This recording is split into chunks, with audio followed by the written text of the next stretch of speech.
Annalee, thank you for joining me. Where does today's recording find you? Hi, Eric. Thanks for having me. I am here in what would normally be sunny Southwest Florida, but we are overcast and rainy today. Annalee, I have read your book and, well, I should say I listened to the audiobook, so I don't have it Sure. physically with me. And you and I talked briefly just a few days ago, but would you mind telling me a little bit about yourself? Sure. So I'm a Midwest girl, Iowa farm girl, and always had elderly people in my life. Our grandparents lived with us on the farm when we were growing up because in the 70s, the options were you either fail and die at home, or you move into a nursing home, or you move in with your adult kids. And so we were able to keep our grandparents out of the nursing home. That's what stimulated my passion for working with seniors and family caregivers. Is that's all I've ever known. So I worked as a social worker, marketing director, and an executive director of CCRCs, continuing care retirement communities. Those are the communities that have independent living all the way down through nursing home. And I did that for almost 3 decades. And every day I had adult kids in my office because mom was the primary caregiver to dad. She had a stroke. Dad has dementia. And now the kids are like, oh my gosh, what are we going to do? Because now we have 2 parents that need 2 totally different types of care. A lot of times the kids didn't realize how demented their dad was because their mom kind of shielded them from some of that. But the difference between families back then and families now is that back then families lived down the street from each other and they were a little bit more in tune with what's going on, and they had maybe a little bit better relationships with each other because they lived nearby and they had abilities to be together. But that's what prompted me to work in the senior care consulting business or industry, and I've never parted ways with it. Just that's my passion.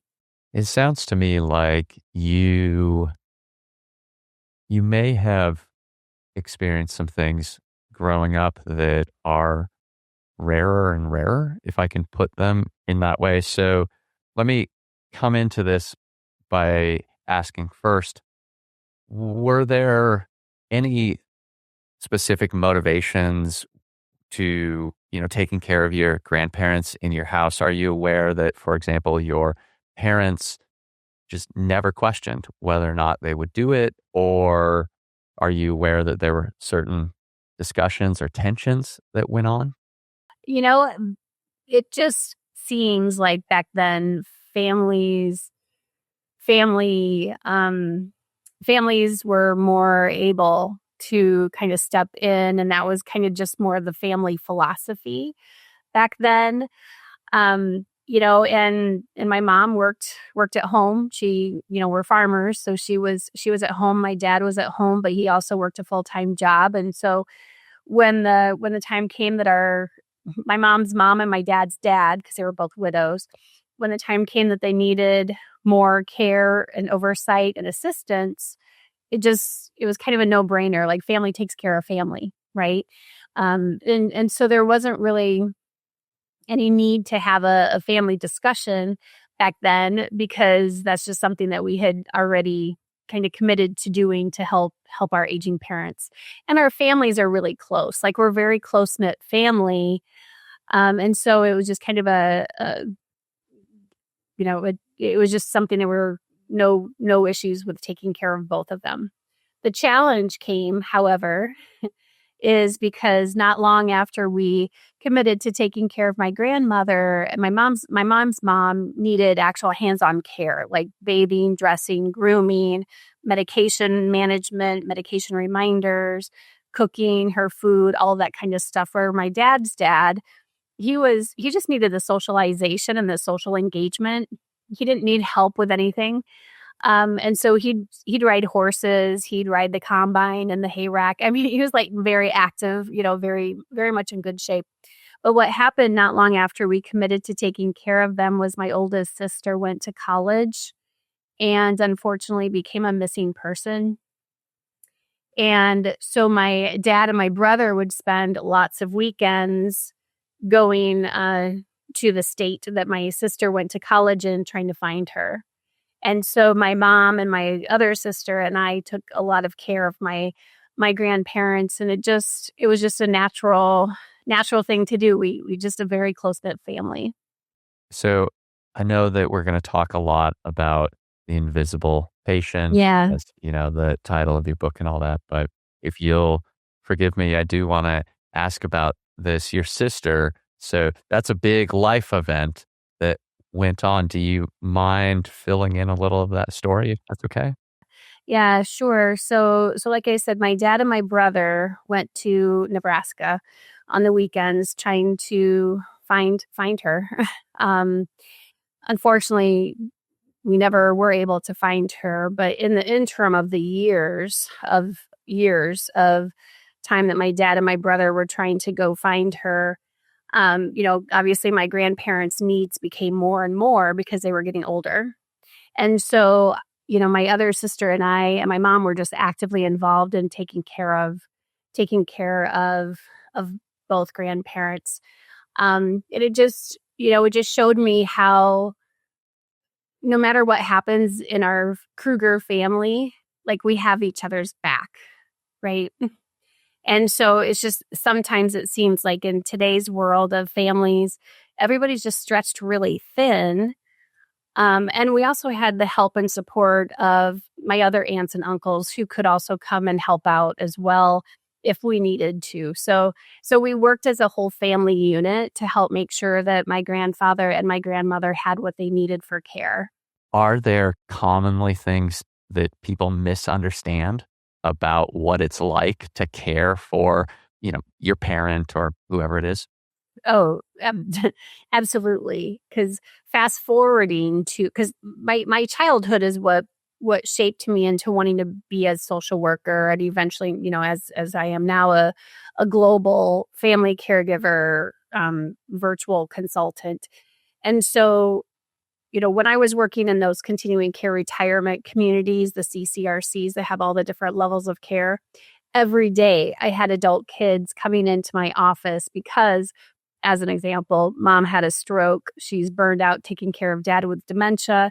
Kids are like, "Oh my gosh, we didn't realize dad was so demented." So and so they had no idea what questions to ask, what to look for during the tour.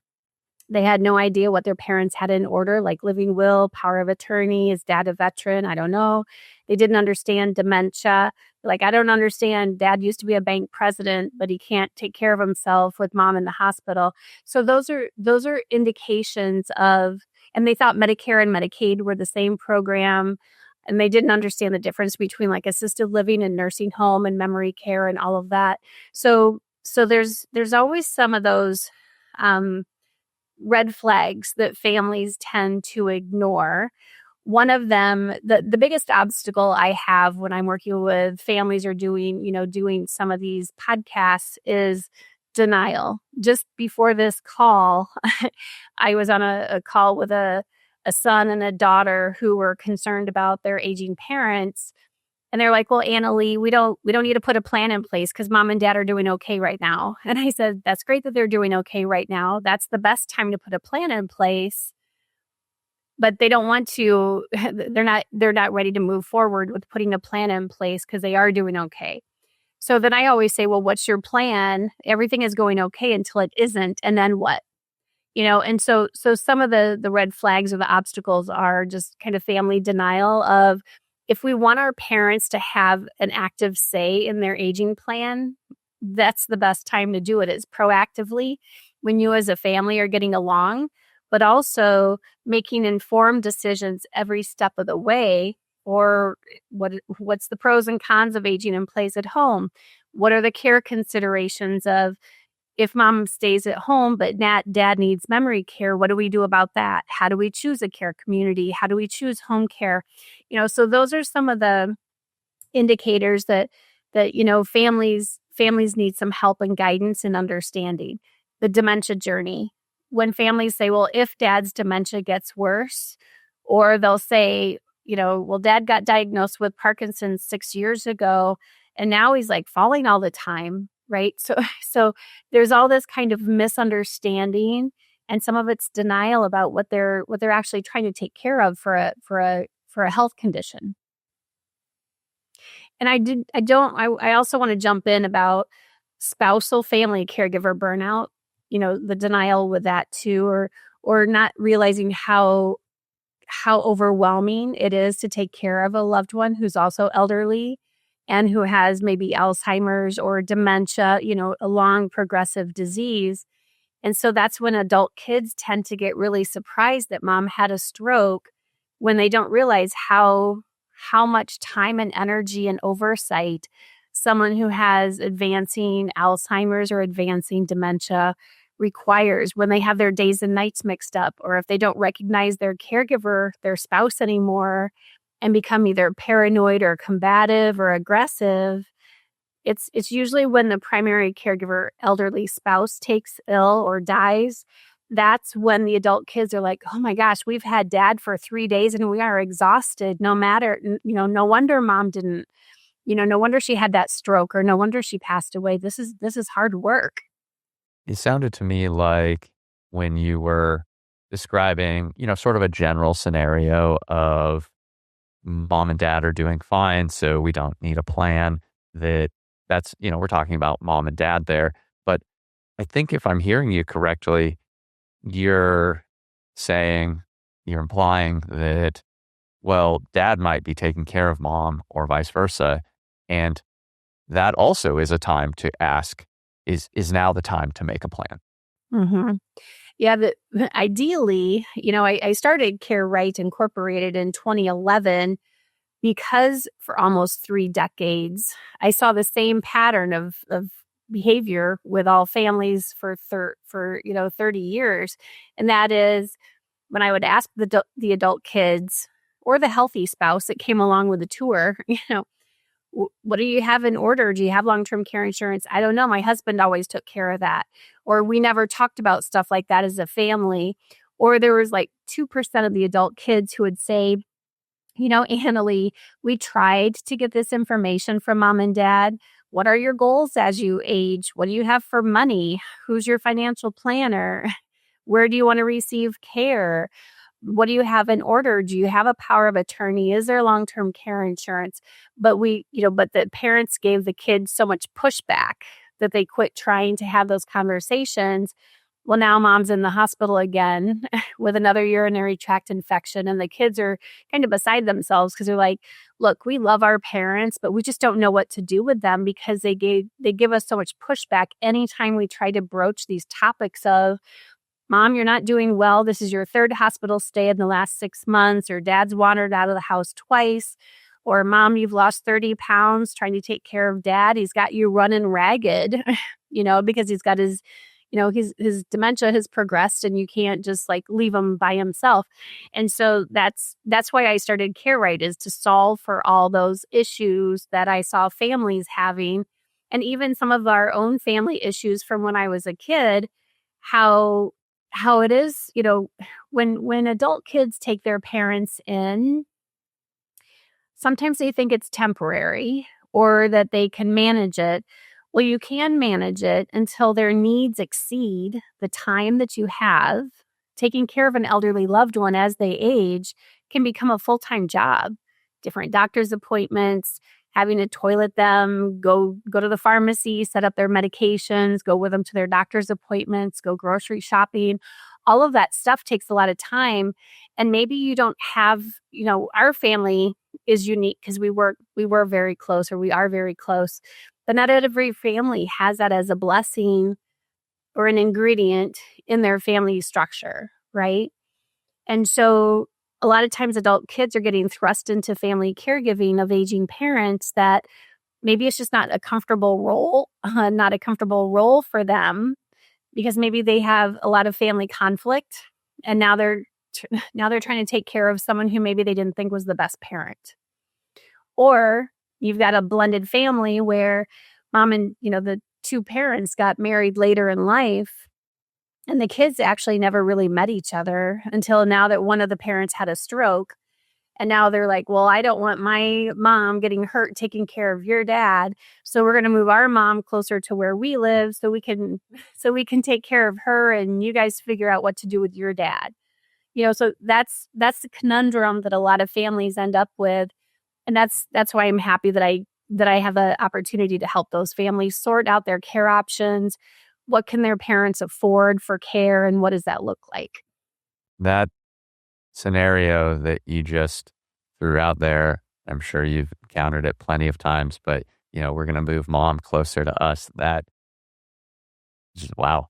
I I am sure that I have heard things like that, but you know, I suppose it speaks a bit to the value of planning, right? And if mom or dad or whoever is pushing back that, you know, I guess let me put it this way. When is the right time to plan? Oh, I love that. That is one of my very favorite questions. And this is how I always respond. Like a year ago, right? Like that's never too soon to start planning. And the reason I say that is because all the people who had major strokes last Thursday didn't wake up thinking, "Oh, I think I'm going to have a major stroke today." Right? It just happens. Life has its own agenda. And so we know we have to be realistic. None of us get stronger, more able-bodied, more independent, or more mobile or more cognizant as we age. None of us do. We we go the opposite way, right? So we should never be surprised that our parents need care or that our parents might have memory issues, or that our parents are going to fall, or that our parents are going to have a heart attack or a stroke, or need more care at home, or the consideration of moving into a care community at some point. We have to be realistic. And so, why I keep saying the time is now to have those conversations, because adult kids get thrust into having to make those decisions. Because when your mom has that stroke, she's in the hospital and she's lost capacity to speak, and she's the caregiver to dad with dementia. Now neither parent really gets a say in what happens to them as they age, and the adult kids are like thrust into this, and they often don't even live near their parent. So that means that they had to take time away from their business or take time off from work and say, hey, I got to fly from home from New York to Tucson, Arizona, or wherever it is mom and dad live, and try to figure out what am I supposed to do? I got to talk to the hospital, and what are we supposed to do with dad because he can't stay by himself? And so you can see how this snowball of overwhelm and anxiety and chaos can get really out of control really quickly. So doesn't it just make more sense that while things are going well and mom and dad are verbal and can communicate, to say, okay, kids, these are my goals. When I ask moms and dads, the Ethels and the Marvins, what are your goals as you age? It's always, always the same two responses. I want to age in place at home, and I don't want to be a burden on my kids. When I ask the adult kids, what are your goals for your parents? It's always a variation of the same thing. But the first response is always, I want my parents to be safe, happy, have the best quality of life and the best quality of care possible. The only way to do that is to put an aging plan in place. The other response I want to give when people ask, when is the time to make those plans? There's no age, right? It's not like, oh yeah, when you hit 72, we're going to start talking about the what whens of aging in case you need care. There's no magic number, because all the people who had strokes in their 50s didn't ever think they were ever going to have a stroke in their 50s, right? Or take me, I'm 53, but 4 days after my 40th birthday, I had just returned from Shenzhen and Beijing, China, from doing an international speaking engagement on aging and caregiver burnout. And I was in Sheboygan, Wisconsin. I was walking along the main street over the noon hour, encountered an elderly gentleman who seemingly could use some help. And I was correct. So I'm like, hi, do you need some help? And he's like, yes, I just had 3 heart stents put in like 6 months ago, and I'm moving kind of slow. And I'm like, yep, I kind of gathered something was going on. Do you need me to call the ambulance? And he's like, no, my wife is waiting for me in the car. I just need to get across the street. And I'm like, okay, well, let me help you get across the street. So we're walking across the street. We're in the crosswalk. He's telling me more and more about all of his health issues, because that's what happens when you talk to someone who's got a lot of medical issues. And all of a sudden he yells, "Watch out." And the next thing I knew, I was getting up off the street and I was like, what the heck? And I get up and I look around and there's all this broken glass and reflectors all across the street. And I was like, gosh, why is that there? That wasn't just there. And why aren't I in the crosswalk? So it turns out the school bus driver was distracted by the 29 kids on the school bus. And she was looking inside that internal mirror instead of through the windshield, and she blew through a four-corner stop. She didn't apply the brakes until she saw my face break the headlight of the school bus. Thankfully, I carry a backpack as a purse with way too much crap in it. But thank God, because when I flew that 15 feet, when she hit me, and I flew 15 feet, my backpack is what saved me from hitting my head on the curb and probably dying or having a brain bleed, right? And so do you think I woke up on May 3rd of 2012 thinking, oh, I think I'm going to get hit and run over by a school bus? No, but because I do crisis planning for families or crisis management for families, and that's all I've ever done is crisis work, I carry my living will, I carry my power of attorney, I carry my do not resuscitate, and thankfully I did not lose consciousness because I pulled it out of my backpack and was like, here you go. I gave all of the witnesses that ran out of the stores something to remember, like, my name is Annalee Kruger, I'm a do not resuscitate, here's my birthday, and then I sat down on the curb and waited for the paramedic to come and pick me up. So there's no number, there's no age of what time to plan. All the people that just got T-boned on the way home from work, same thing if they ended up in the hospital. So it's just part of being a responsible adult is let's make sure that we have our grab and go binder, right? Let's make sure that we have our living will, our power of attorney, no matter how old you are. Let's make sure we have our family has the accounts, the passwords. They know which bank accounts you have. They know which bills come out of which accounts. So these are things that being adult consists of, so that God forbid something happen, your family doesn't have to waste tons of energy in anxiety, chaos, and overwhelm because we've got everything at their fingertips, all the documents at their fingertips. But we also know for those that will need care, what are their care options? How much is that care going to cost? What's it look like if they stay at home? Do they have $30,000 a month, in home care costs? If someone needs to stay at home or wants to stay at home with home care, and what's the landscape of senior care in your loved one's area? What are the waiting lists of the different care facilities? So that's the value of putting that plan together proactively, preferably so that mom and dad can have a say in it. I think I recall in your book you referencing this accident, and I realize this is a bit of an aside, but am I recalling correctly that one of the things that lingered for you was it vision issues? No, thank God.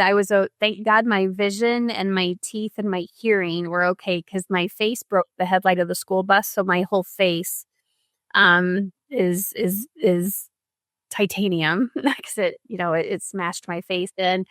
But one of the lingering problems was just lack of mobility, because when you have broken ribs, you have a broken face, and you're single, like I was single, so I needed to go back to Iowa to the farm because I needed care, and I couldn't hardly move because I had broken ribs, internal injuries, and a broken face.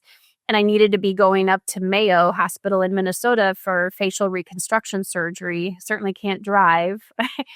So that's the piece of life that, a lot of times people are like, Annalee, do you only work with elderly people? And I'm like, no, I work with anyone who life got them by the tail.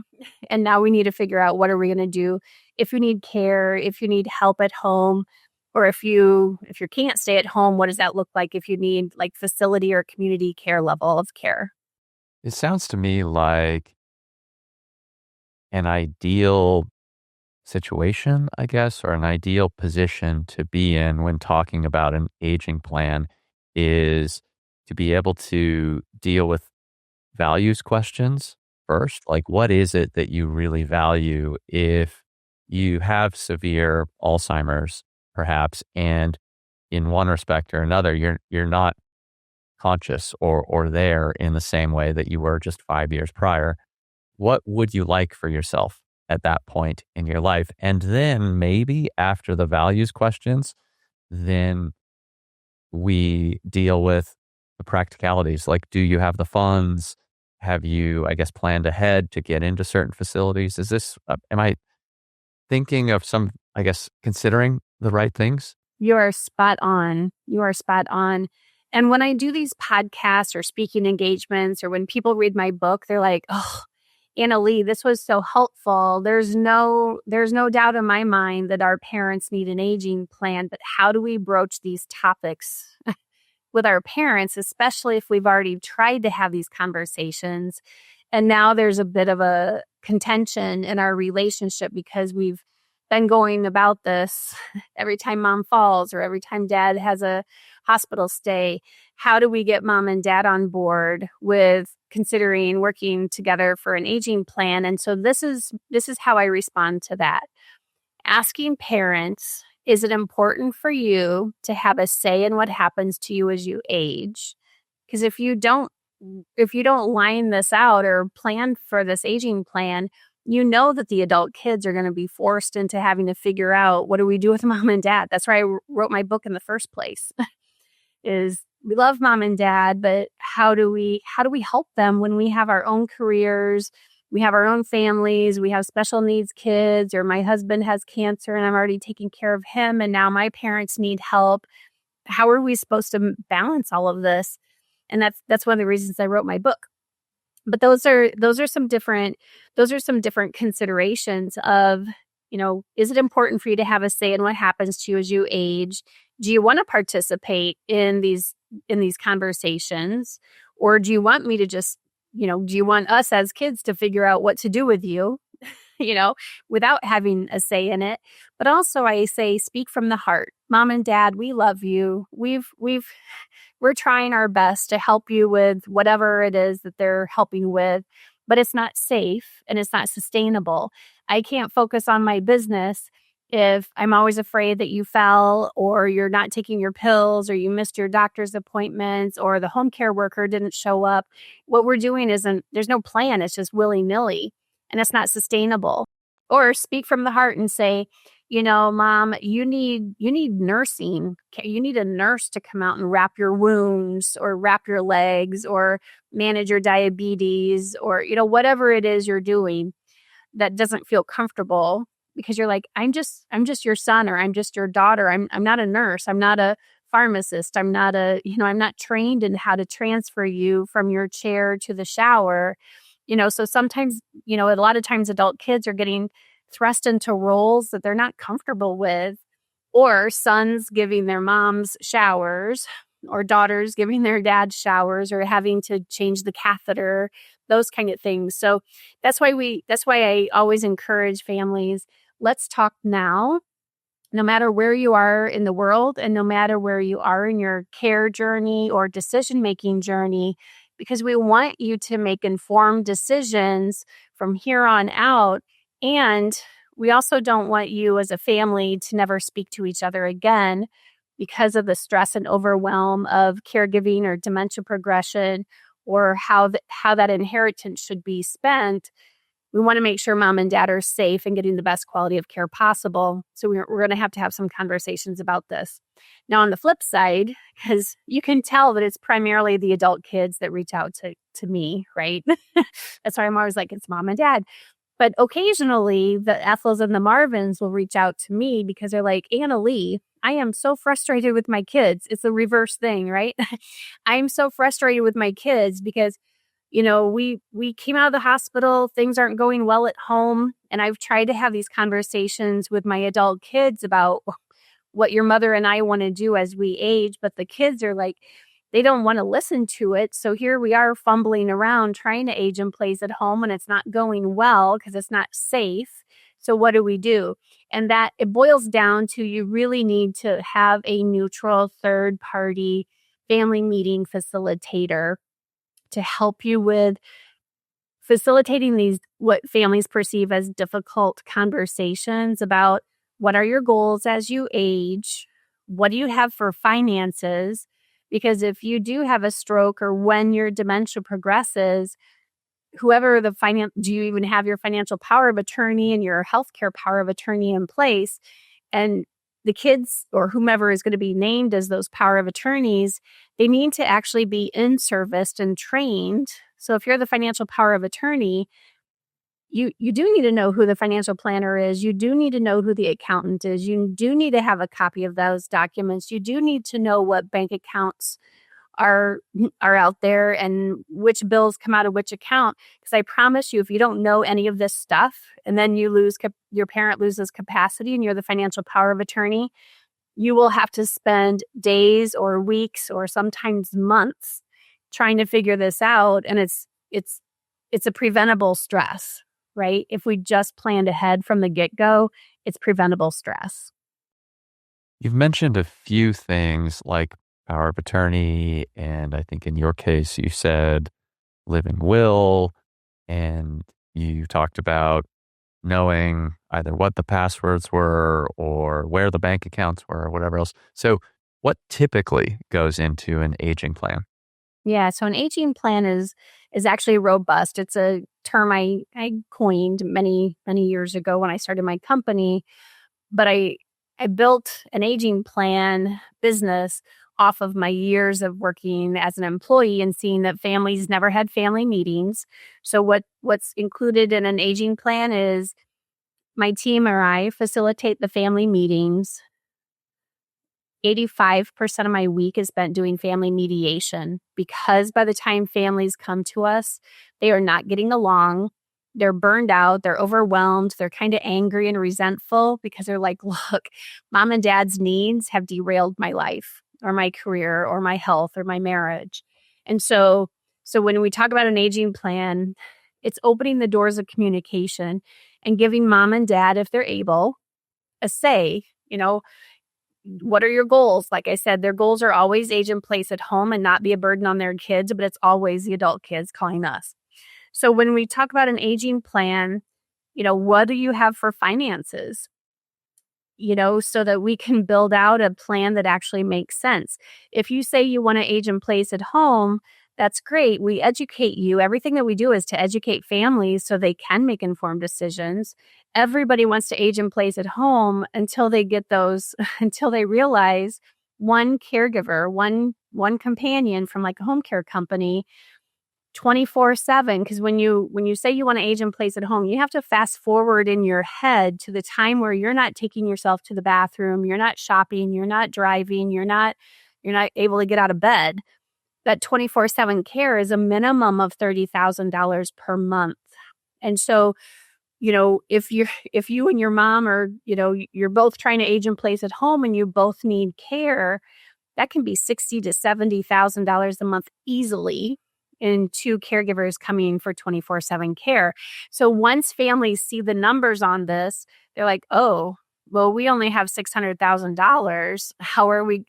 So, and then, what's the plan if the caregiver doesn't show up for their shift? Or what's the plan if mom only likes one of the caregivers and they need 6 caregivers to be able to stay at home 24/7? Or you, daughter Sally, put caregivers in place and mom fires them every time. And then you're like, Mom, you're working against me here. And so everything that we do with these family meetings is to educate families, because otherwise they don't know what they don't know. So we also look at, okay, mom and dad, if you want to age in place at home, we do what's called a care matrix. So we outline the different home care companies. Not all of them are actually taking on new patients because we have a massive shortage of healthcare workers. So again, it's educating families. But we also look at, okay, well, what's the plan if you can't stay at home? You can't afford to stay at home. We need to look at care communities Care communities can have waiting lists. Many of them get cited for abuse and neglect. So how comfortable are you just being willy-nilly and like, oh, well, let's just move mom into this one because it's close by and it's pretty? Okay, well, how do they rank with the state for the care delivery, the quality of care delivery? What are you going to do if where your parents live is a rural area and all the places are full, all the facilities are full, or they just don't have enough home care workers? So again, those are all different scenarios that we take families through, and then we build out a plan. And we also provide them with resources like technology solutions that they wouldn't have thought of. What are the home care companies? What's the value of like a geriatric care manager to come out and set up medications and coordinate doctor's appointments? All the things that sons and daughters or the healthy spouse are doing that I say, what do you want to take off your caregiver plate so that we can outsource to someone else so that you can feel more like the son or the daughter or the spouse? And then we also, again, say, okay, well, we need to get home care started, or we need to talk about what is going to be your aging in place at home care budget so that you don't break the bank and then not be able to financially qualify to get into a care community. But we also work with them on getting that grab and go binder done, so that all of their documents are in order. If you have a business, what's the business succession plan? If you have a pet, what's that pet emergency plan? So it's getting your life in order so that when things change, everybody knows what the plan is going to be. Yep, mom and dad are going to stay home. We've agreed we're going to stay home until $1 million is spent, and we're all in the meantime we're going to be on the waiting lists of 3 or 4 different care communities. Or what are the safety triggers of staying at home? Well, if mom loses 10 more pounds or dad has 3 more falls, or, those are things that we talk about in those family meetings. So it's a robust aging plan process. A few minutes ago, it was sort of sounding to me like something occurs and mom needs to get care right now, Yeah. or dad needs to go into a care facility or whatever. So help me understand what it looks like if all of a sudden we're having to put care in place or put dad into some sort of care facility and we have no plan. It's total chaos. That's why it's now crisis. And those are oftentimes the families that were like, Annalee, we don't need to put a plan in place yet because mom and dad are doing okay. Well, they are until they aren't. And so then this is what happens. This is exactly what happens. And so it's total chaos because now, I don't know any adult child, like any adult kid who's just like sitting around on their thumbs waiting for the phone to ring for something to do, right?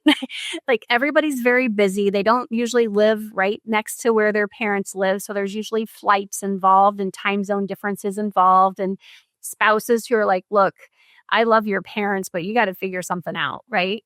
And so when families wait until there's a crisis, that stroke, that fall, dad wanders away from the house and he's missing for 3 days in the winter, those are crises, right? And so what it looks like is, like, I'm not kidding, total chaos, because if there's a hospital involved, they'll say, here's a list of facilities, go find one by noon tomorrow. And the kids are blindsided because they're like, oh, I thought mom could stay there longer. And again, they didn't know what questions to ask or what to look for during the tours. And they didn't have any notion of what their parents had in order. And so kids are spending, like I said, hours and hours and hours or weeks or months just trying to get the paperwork stuff organized and squared away, like the long-term care insurance policy, if there even is one. What does it cover? What's it pay? What's the elimination period? And then you also have to figure out, or the kids have to figure out where their parents going to go for care. And when they don't work with an actual professional and they're trying to do this on their own, or they work with consultants who get kickbacks from facilities, then they're only going to get placed wherever they get the kickback from, right? Wherever that company is going to get the kickback from. And so it's total chaos that can be prevented if we plan ahead and say, okay, we know that mom is going to fall because she's got Parkinson's disease, or we know dad's dementia is going to get worse because he has dementia. We're going to use home care companies. And then when he's not safe at home anymore, he's going to move into one of these 3 or 4 different memory care units So having that plan. The other problem is when families wait until they're in crisis mode, it gets very expensive very quickly. Because when they find out that they can't find the or they can't find the estate documents, like the power of attorney, and then they end up having to pay like $25,000 for emergency guardianship and conservatorship paperwork, or go through court to get decision-making ability. That's expensive. And so they make very expensive mistakes because they didn't plan ahead. Wow. Yeah. But just even so just a frame of reference, because we offer a 30-minute free consult over Zoom. And so to get on my calendar, they need to fill out this form, like basically what's going on with you or your family, what's prompting this call. And so I know that my typical son or daughter, someone in that family, is spending $15,000 in just airfare.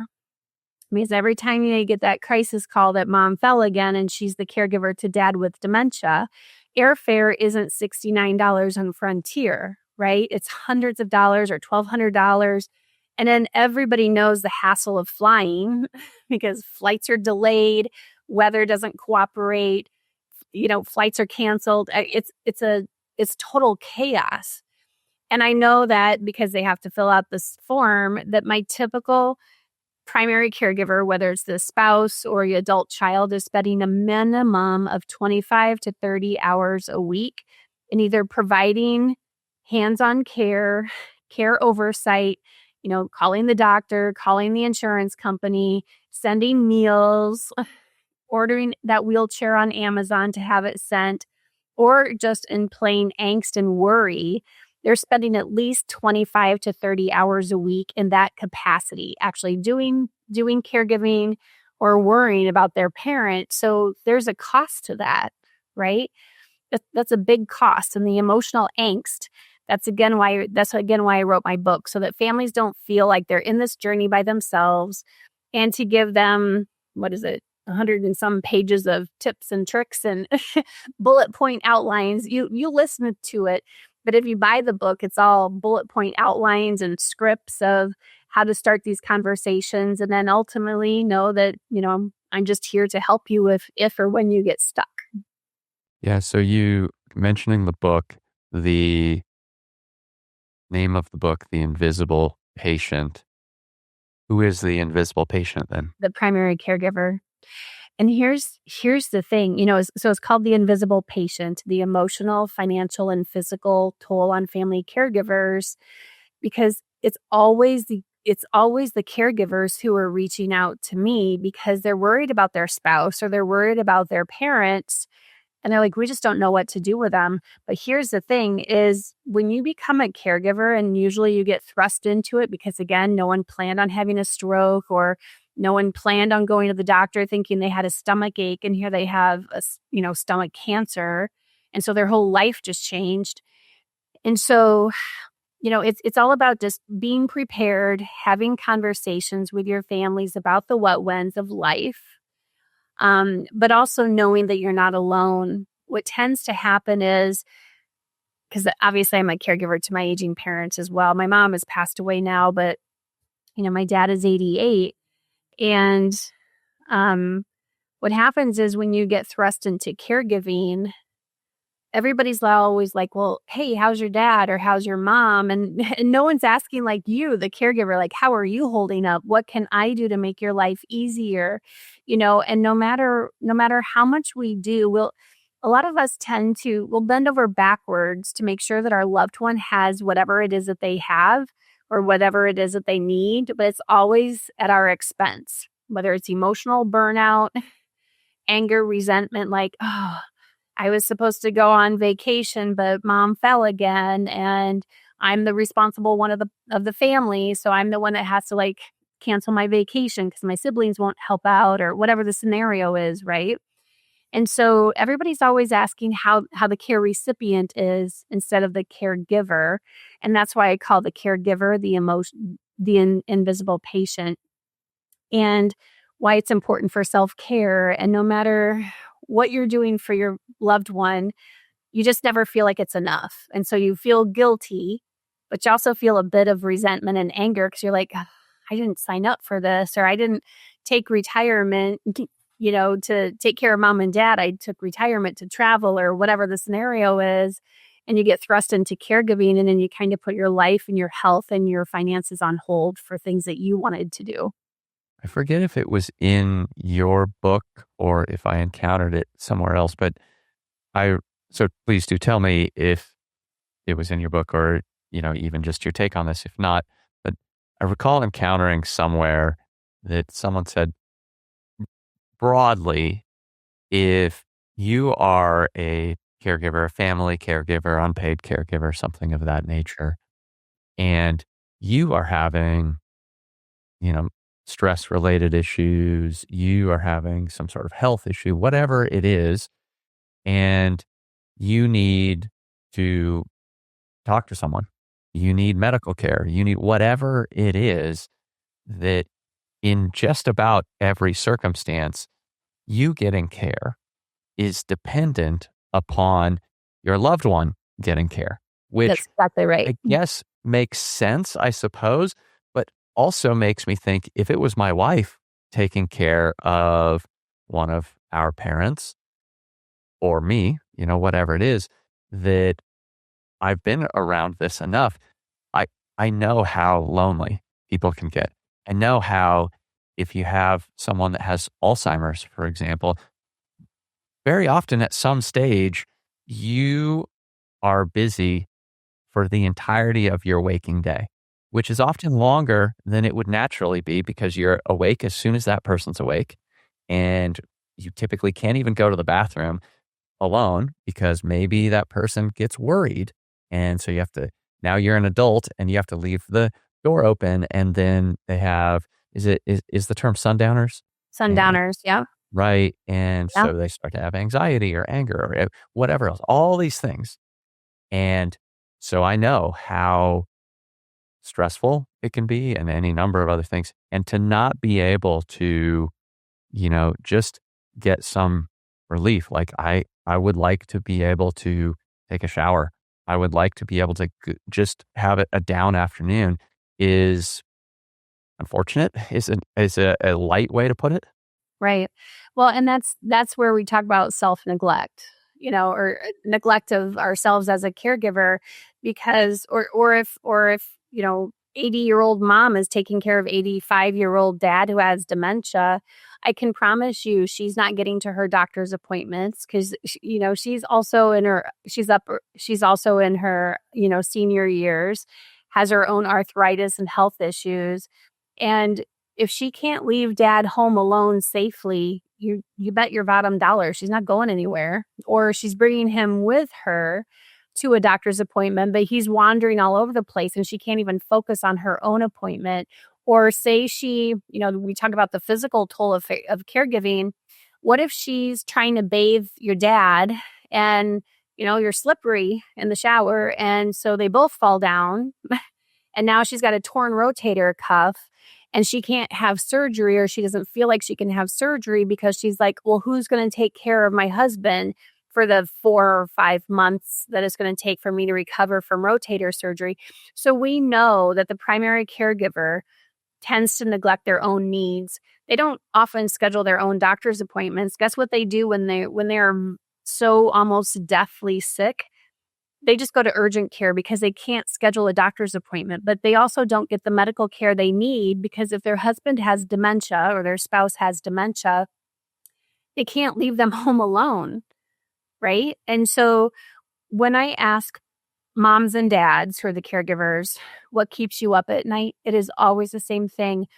Who's going to take care of my husband or my spouse when something happens to me? If you're the adult child, you know, it's the same thing. When you get in the throes of caregiving, like I'll just speak from my own experience. My mom had mild cognitive impairment, which is a dementing illness. My mom was 5'2". My dad is 6'4". My mom fell. She broke her shoulder here at my house. And the night that she was being discharged to a skilled rehab unit, my dad was also in the room with us because we were getting her situated, and he became unresponsive. He was having a stroke. right? And so here I am, just me. And I've got mom in a rehab unit. She's obviously never been there before. And with dementia, when they're bounced around from hospital to, rehab units and all the changes in their environment, they're even more confused and more agitated and just really off kilter. But so there I am with my mom trying to get her settled in to the rehab unit. I look over, my dad is unresponsive. He was having a stroke.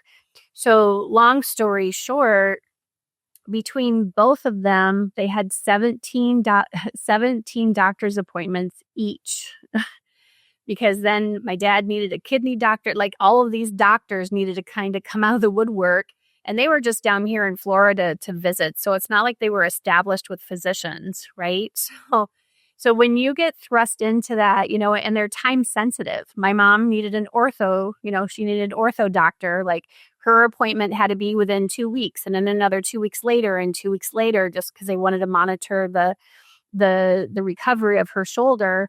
But she also had a catheter. So we needed to have a urologist, and that's also time sensitive because they had to change out the catheter.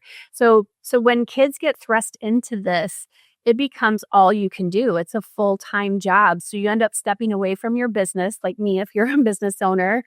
Thank God I have a fantastic team because they held the fort down for me for many months so that I could take care of my parents' needs.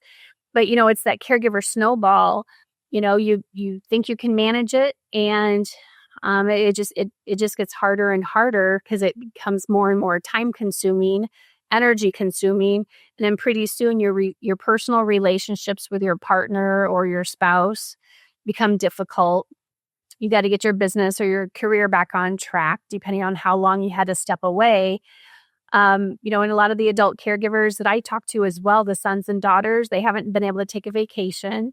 I've had daughters who are like, hey, I haven't been able to get to the salon to color my hair. Life just stops for them because there's only so much time and energy in the day, right? So that's why on the book cover, it's a bench because it can be a very lonely journey if you're not properly supported at home and in your social life. And it can also be a very expensive journey, the financial toll, because there is an absolute impact on your career or your business when you become a family caregiver to a spouse or aging parents.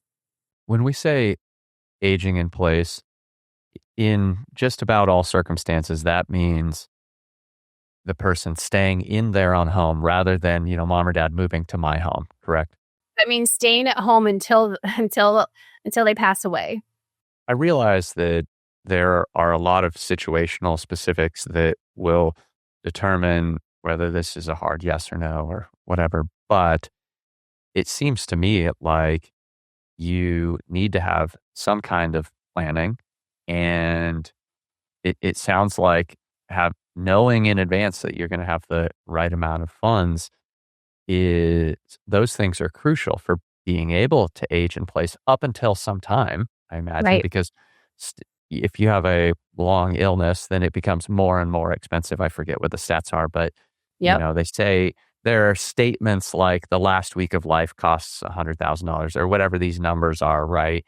And I forget the statistics, but it's like, 50 years ago or something, the number of adults that said that, or number of seniors or whatever that said that they wanted to age in place was 20% or something along these lines. It's low though. And now it's something like 80%. Correct. And I don't even need to be really in the right ballpark per se, as much as for us to, I think we can accept directionally, that things have shifted like this. And so where I'm going is, it seems to me like if mom or dad wants to age in place, we have to have a plan. We have to know that it's financially feasible because, Mm-hmm. so I live in the St. Louis area. My parents live north of Seattle. My mother-in-law lives in Phoenix. For us to have to get there at Yep. the drop of a hat is going to be difficult for us. And so then But even getting into a care facility is, I know, and you've said this more or less, that there are waiting lists. And so the, we may not even have the choices that we want if we don't just have a plan, but also I guess there's a bit of we have to we have to be prepared as well as we can be for whenever something occurs, whether it's being hit by a bus or, having a stroke when you're 80. That's right. Because here's what people don't think about, that and that's why we cover all of these things in an aging plan. There's about 25 different components to an aging plan, right? I just kind of put them in different buckets though, because otherwise it gets kind of hard to keep up with, like, holy cow, this is, but just know that, that with an aging plan, it's robust because it covers all the what whens and what if mom needs one level of care and dad needs another level of care. So let's just take senior care as an example. Most families, these are the mistakes I see families make and always have and probably always will, is because they don't know what they don't know, they make very expensive and usually very dangerous mistakes. And so things like, we didn't, we found ourselves in crisis. So we just put mom in this assisted living because they had an open bed, because that's where parents end up when they don't have a plan. They end up in whatever facility has an open bed. And so they're like, okay, well, now mom isn't being treated very well, or she hasn't had a bath in 5 weeks, or they forget about her at mealtime, or they didn't call us when she fell those 3 times and she's got a broken arm and no one knows how, so they don't know what questions to ask, what to look for, or what they'll say. Or what happens is, because they move mom into like just a standalone assisted living, well, now she's got dementia, her dementia progressed, and they can't take care of her in assisted living. She needs now a memory care unit. Well, what if there's not a memory care unit in the area, or the memory care unit has 30 people on it on the waiting list? Because this is in the real world. So hopefully the listeners are like waking up a bit and be like, holy smokes, there's just a lot we don't know.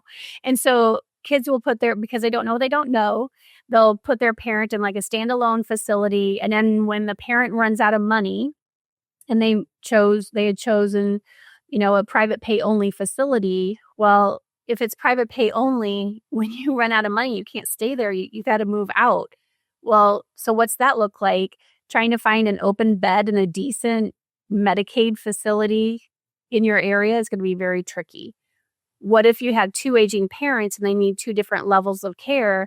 And because you didn't have a plan in place, now you got dad in facility A and mom in facility B. And the only time they're going to be able to see each other is if you take more time off work to drive across town to pick dad up, take the hour-long trip to go back to the facility so they can spend time together. Now you got to bring dad all the way back to, you can see how complicated that can be because they didn't put a plan in place.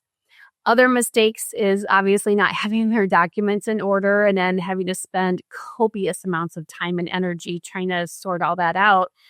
But also not really, not understanding the landscape of where their parents live. So for example, not bashing any locations. It's just that it's the real world. If you live in northern Wisconsin, there's not 16 different care communities around in the area, So what if your parent lives in rural Montana or rural Maine, where there's 3 care facilities at a 2-hour radius of where your parents live, but you live in Arizona? So how are you going to juggle this back and forth? And you're up for this really great job promotion, but you decline it because you're like, I've got aging parents that I need to tend to. Instead of having an actual aging plan, you can actually get your life back on track when you have an aging plan. Or like most families who have blended families, maybe you and your spouse, you got, 4 different parents because of blended families, and they live all over the place. And you live in St. Louis, maybe there's not a direct flight to Pennsylvania or wherever that you would have to go. And what are you going to do for childcare? Or what if you have a special needs child, or your own spouse is sick and you're the caregiver to them? And now you need to be pulled in all these different directions. And that's why I spend 85% of my week in family mediation, because we're human. We aren't meant to be pulled in 18 different directions nonstop, right? Because most adult kids are like, Annalee, I love my parents, but I feel guilty for thinking this, but God, how much longer is this going to last? It's going to last until they pass away. And so that can be a long time. And so, how do you want to remember the last few years of your spouse or the last few years of your aging parents' life? Angry, resentful, bitter, or be like, you know what? I've done a good job, and now we can let this plan take hold, and we can make sure that we have the right professionals taking care of mom and dad and making sure that mom and dad are safe and happy and have the best quality of life and the best quality of care, because we're not superhuman. We can only do so much. And we know that the bulk of senior care is provided by their own families until they get so utterly burned out that they just can't do it anymore. And then that's when your temper flares and your patience and tolerance becomes like tiny. And then as a kid or a caregiver, you feel like a heel for like snapping back. And it's just because you're stressed out. So a lot of mistakes that caregivers make is not putting a plan in place, not understanding the disease that their loved one has, but not making sure that they have enough space for themselves and their own families and their own life so that they don't end up feeling so overwhelmed and angry and bitter. That's a lot of dark energy to carry around, and it's not healthy. What is it that keeps otherwise, you know, intelligent people, capable people, as many of us are, from having these conversations or from putting some level of planning in place? Denial. I do. I boil it down to a lot of denial. Mom and dad are doing better than they think that their parents are doing better than they really are. And so I always can tell holiday time when kids start visiting their parents if their parents have been kind of on like a good even keel, but so then then the adult kids come see them, during holidays, and then my phone rings off the hook 'cause they're like, Annalee, dad didn't recognize me, or he didn't recognize his grandkids, or mom lost 20 pounds, or she looks terrible, or the house smelled like a nursing home and it's so much different. They're blindsided by how poorly their parents are doing. And so they're like, well, when we call mom and dad once a month for our 10 or 15-minute phone call, they sound fine. Well, of course they sound fine over the phone. And so that's something to think about. I don't know when this is going to air, but anytime you go visit your parents, just eyeball them. How are they? How is the house? Is the car in one piece, or is there a bunch of dents in it? Or what are they actually eating? Are they taking the right types of medication? So those are things to think about. But you know, realizing that your parents probably are not doing as well as you would like to think that they are. Number 2, avoiding the red flags, again, falls kind of under denial. Weight loss, memory impairment, forgetfulness, missing doctor's appointments, falls, urinary tract infections, the frequency of urgent care or hospitalizations. There's all these red flags that your parents aren't doing very well, and they need to have more support in place. But also another mistake I see with caregivers is we ignore our own body communication. The anxiety attacks that start, the insomnia. As soon as your head hits the pillow and you're like, oh my gosh, is mom okay? She didn't return my call. Did she fall? That anxiety just kind of starts taking hold. Weight gain or weight loss, because you either eat or starve your feelings. And then relationship issues, when your spouse is like, look, you're not even present in our relationship anymore. Or you're missing your own adult kids, your own kids' birthday parties or vacations. Those are issues. And also physically, heart palpitations. Your body tells you when you're stressing out, and I promise you, if you don't listen to it, your body will always win, because it'll have that heart attack, it'll have that stroke, atrial fib. Your body will eventually wear out if you don't listen to those early warning signs.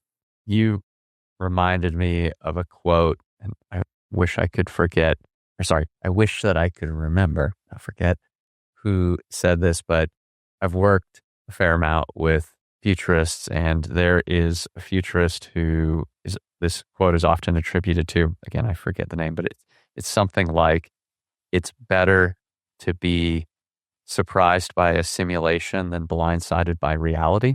Yeah. Yeah. And you talking about that you talking about, sort of in different words, but sort of saying, wouldn't you rather talk about what might happen or what we might do than to just have it, I think you used the word earlier, thrust upon you? Exactly. And then this is for your women listeners. And also, you know what? And also for the men who are with women is, usually, typically, it's anytime above age 40 or 45 is kind of when, depending on how old your parents are and how healthy they are, but you're in that risk category of getting thrust into caregiving kind of probably in your 40s and for sure in your 50s, because by then your parents are probably 80 or 90 or in their 70s and starting to need care, right? And so for the women out there, we're going to talk about perimenopause because that alone is a very tricky time in your life because your body is changing, your hormones are changing, your sleep pattern is changing, everything is changing. And when you get thrust into caregiving, it's perimenopause alone is a hard thing to, or can be a hard thing to kind of navigate through. And then caregiving is a hard thing to navigate through. And then what if you're in a relationship or your home life isn't very supportive of any of this? And so when you think about being a woman who's maybe in perimenopause, who's trying to also manage the care of aging parents, and maybe they are just getting footing with their career again because maybe they took some time off to, raise children and stuff. So you can see how the emotional and physical and financial toll on the family caregiver, especially if it's a female who's kind of in that stage of their life, can be very difficult to navigate. And that's where we see that caregiver snowball of anger, resentment, mom and dad are are a burden, but then you feel guilty for feeling that way. So that's again why we look at, what do we need to take off your caregiver plate? What resources do we need to put in place to make your life back to where it was so that you're comfortable? Or solo agers who don't have adult kids. You don't have anybody maybe that you can just call when you get into a jam. So what's your plan as you age and when you need care? Who's going to provide it? Where you're going to live when you get it? When you need care, and what documents, do you have in order, and what are the gaps in your own plan?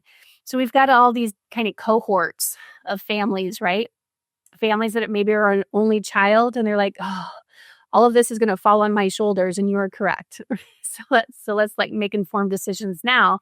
If you have a family of 8 kids, that's great, but that's also going to be 8 different opinions probably of what an aging plan looks like. If you're a solo ager, you may not have anybody. Your friends might be starting to have dementia or ill.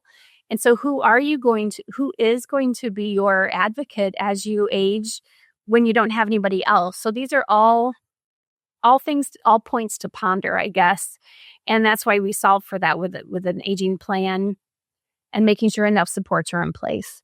In your book, and as we said, I listened to the audiobook, but one, I really liked your book. I thought that you arranged it, I guess you might say, in such a way where you were able to intersperse a few stories. You talk about your own injury, and you have not vignettes exactly, but you reference, certain types of situations with some of your clients or whatever. And then you're able to still get to some of the frameworks and, bullet by bullet, you're going to want to plan these things and so on. So I liked the book.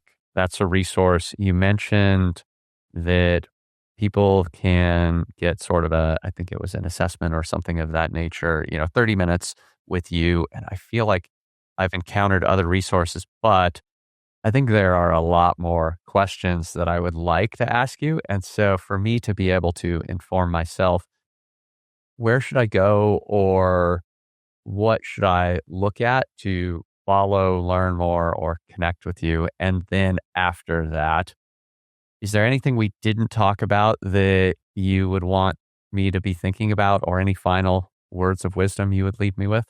Yeah. So how you can connect with me or do due diligence if you're like, hey, you know what? Everything she because usually the responses I get is like, "Wow, it seems like she was talking to just me. Like she knows exactly what I'm going through, right?" Because it's it's this is what I do for a living, and this is. But everybody comes to us with a variation of the same predicament. They love their care recipient. They just don't know what to do with them long term. That's why I wrote the book. So you can find me at my website, carewriteinc.com.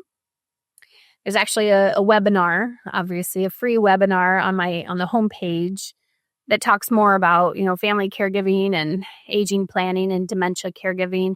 So you can go on carewriteinc.com. You can actually click and you can schedule a consult with me if you want to do that. You can also find me on LinkedIn for those that are the professionals who are like, hey, I'm working with clients who need this, like financial planners or attorneys. You can find me on LinkedIn at Annalee Kruger. And yes, that's like Freddie for those that are old enough to know. So yes, Annalee Kruger. You can find me on LinkedIn and connect with me there as well. Just, we talked about a lot of different stuff. And I'm sure a lot of the listeners, if they've listened to the whole thing, they're like, oh my God, this sounds so intimidating and so scary. But just know that you don't have to go through this alone. Start with just reaching out. Let's get you on the phone or let's get you on Zoom and just, what is your current situation? And then I can share about how I can help you and what that's going to look like from a cost perspective. But, the key takeaways, make sure you're taking care of yourself, listening to your body and your emotions if you're a caregiver. Know that you're not in this caregiving journey by yourself. If you're a caregiver, know that you are doing everything that you can. There's nothing left to do. You are doing a great job. If you're the aging parents and you're listening to this, reach out so that you don't become one of those statistics of crisis where you've had a medical event and now your kids are thrust into like, what do we do with you now? If you're the aging parents listening to this podcast, reach out through carewriteinc.com so that we can talk about what conversations have you had with your kids and where might you be stuck so that you can take more of an initiative role in an aging plan instead of leaving everything for your kids to try to figure out. Well, I think you make a very compelling case because I can confirm that some of the things that you talk about feel very applicable to me. Fortunately, my parents are in good health, but, I'm in my early 40s, which means, my parents are getting up there and I have seen other people in our lives, whether family members or neighbors or whatever, who have gone through this. And I have a friend that started a business around taking care of caregivers. And so I hope that anybody that hears this does find the time to at least look into this. And if they don't reach out, like I said, I did really feel like your book was very well done. It was, very Thank you. compelling. So thank you for joining me, Annalee. Thank you for writing it. And I hope that we will, of course, talk again soon. Thank you so much. I appreciate your time today. Thank you.